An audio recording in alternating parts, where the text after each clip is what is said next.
can use this to reference the situation as well if you need to. Honestly, I really cannot apologize to the way that you were treated, to the way that it was managed, because I don't think it does it justice.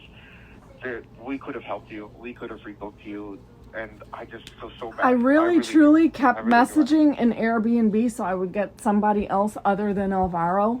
And just, it just didn't happen. So, I guess that's a coaching moment for you and him.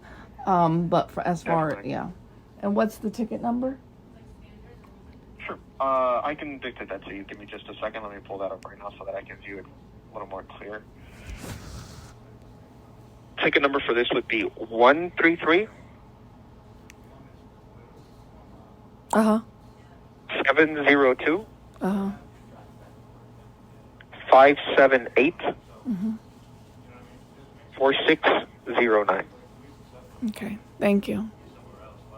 Sure. No worries. So from my end, I mean, aside from just trying to save the situation, which I can see from your end, it's probably not going to be possible. Again, I can only apologize, really. I can't really even imagine how you might be feeling. I know that, medically and physically, you're probably not, you're not feeling well. And right now, due to this, I can understand how even emotionally you won't be feeling well. If you do decide to change your mind, I'm going to keep this ticket open for the next 2 to 3 days with me. If you decide to change your mind at any point in time, if you think it's best for me to help you, which I can, believe me, I can. And if you want to let me do that, I'll be here. And I'll keep this ticket open to let you know that I'll still be here. This is how Airbnb really works. I'm really sorry about Alvaro. I really am. Yeah. I'm sorry about how it was handled. And if you do decide to change your mind, just send me a message. I'm still going to have this ticket, at least for the next 2 days, because I can't keep it open for more than 48 hours. But at least for the next 2 days, I'll try to keep it open. I'll send you a message every day. And I really do wish you the best. Yeah, so I really do hope your health is better. I have a question for you. So you're just keeping this ticket open so that I can go ahead and so you can process the refund, is what I'm assuming? I can't process it. If you went through your bank, I cannot, because the system will not allow it. And right. Firstly, and it's going to cause an issue with your bank requesting it in and of itself. So the best thing to do is just not do anything when it comes to you if you've already touched with your bank. The only way I could is if you can guarantee to me that you spoke to your bank and your bank, is not going to process that, then I can, because I'll be able to go ahead and do it on my end. But that would just mean you would have to trust me, and I wish you could, I wish you would, but if you don't, I can understand, and I'm not going to pressure you into right, that. Yeah, but I wouldn't receive any confirmation from you that the refund is processed or anything like that, right?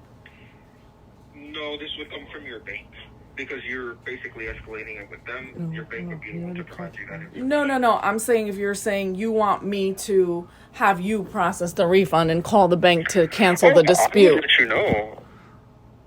I would definitely let you know. I would contact you once. I mean, the refund. Refunds, I'll let you know right now, right off the bat. Refunds, let me see how you paid. Give me just a moment, because it would really depend on how you paid, how quickly you'll get it. You used Apple Pay. Apple Pay is anywhere from 1 to 15 business days. So the way it works is, our refunds, once I send it through the system, you'll get it immediately. But the thing is, it takes your bank time to process. Well, I have USAA, so my bank takes. I mean, it's pretty quick. Okay, cool. Yeah, definitely. That's why it's just the 1 through 15 business days that we give as a time frame, mainly because some banks do take very long and some are very, very quick. But basically, it's just within that time frame. If your bank usually processes it quickly, you can see that that's more or less how you will receive that money. But you would have to provide me 100% proof that from your bank they will not process any kind of chargeback. Because if I try to, and this is what will happen, and I'll be very honest with you and very clear. If you haven't done so, but you let me process the refund, and I do that, and you still haven't stopped your bank from doing the chargeback on their end, it's going to nullify. It won't go through. Right, yeah. I'll promise you that it will, and then I'll set up false expectations, and we'll probably end up in the same situation here. Right. So If you Yeah, want so to, you since can take your I'm not time. gonna lie to Maybe you, contact the banks. it's already started the process. I already filled out the incident report with them, and I've already typed up my email to the Better Business Bureau. The chargeback already has started. Like, I already have an incident number from USAA, so I don't want to be out the refund money from you and them. So I'm just gonna go through with them and just Understood. let them do it. Understood. At this And I point, want to offer just one last thing. she refunded me $194 as soon as I text her about the air conditioning, because I guess she knew she was wrong. So when I did the chargeback with USAA, I told them that whatever the total fees were that I deducted minus the 194. I am not telling. I told them straight out she can pay, she can get that whole. I want my whole other refund back because I already paid for my U-Haul and everything else. So that's her loss, not mine. I'm not paying for a night. I'm just not. And that's between USAA and you guys. I'm not paying for a night. I had to pay for a U-Haul. I had to pay for gas, toll, travel, and to be told that I cannot go back in the house if I don't stay till April. So it is what it is at this point. So I guess there's really not much that you can do for me. Other than I appreciate you reaching out and understanding the situation. This definitely could have been handled. This definitely could have been gone a different way. It really could have. Because if you start from the initial thread, I never reached out to anybody. I just changed the dates and kept it that way and was just looking to stay there for 30 days with my mouth shut. So that's all. I understand. Thank you so much for sharing that with me, and I just want to go ahead and offer just one last bit of help. If in case this were to happen, because sometimes charges don't go through, right? So, for example, if you go through the chargeback and for whatever reason it does not get processed or your bank is not able to, that's why I want to keep the ticket open at least for the next 48 hours. Because at that point in time, once it's completely finished, and if they're not able to get you your refund, just send me a message.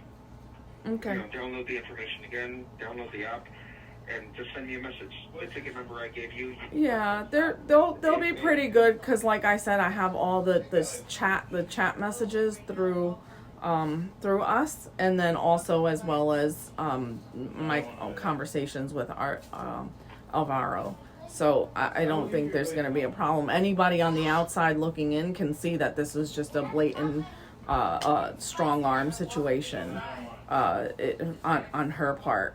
Because I really think that Armando really didn't know how to handle it or really kind of realize what was going on. Maybe because he's too new in his role.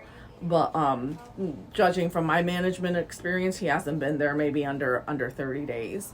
But I just don't think he knew how to handle it with her, the situation. And she just needed to be told that she was against your guys' policy. But he kept telling me that he kept talking to his support team.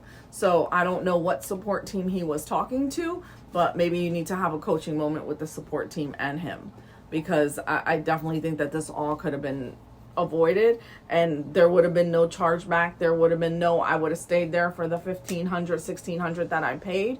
And just moved on my way and said, you know what, my fault for not checking out the place before I rented it. So I just definitely think that it could have gone different ways. No worries, definitely. And my offer is just it'll stay on the table basically because I want to make sure that everything is done right by you. You deserve to do better, and you didn't receive it, and I'm really sorry. Really, I don't know how else to say that. I really do apologize. But if for whatever reason, I'll still keep the ticket open, okay, Annie? And if for whatever reason your bank is not able to, and it doesn't go through correctly, just send me a message. Just send me a message, download that information again, download the app, send me a message so the ticket will still stay open, and let me know. If you're not able to find the information, give us a call and provide that ticket number. Thank you. I appreciate it. Yep. Thank you. I appreciate it. To speak with me. I'll handle it for you, okay? Thank you. Yeah, no worries. It's the least I could have done. It's the most humane thing I could have done for you. So, from my end, basically, that would be it. That would end it. It's not how I wanted to end it. It's not the best note, but I understand, and I understand how you feel, and I'll respect that. And from my end, all I really want to know is that at this point in time, is there anything else, any other questions? No, thank you. Anything else you want me to take into consideration? Thank you. I appreciate you reaching out. Thank you. Understood, Annie. I wish you the best. I hope everything works out well for you. And again, I'm going to be here, and if you need me, just let me know.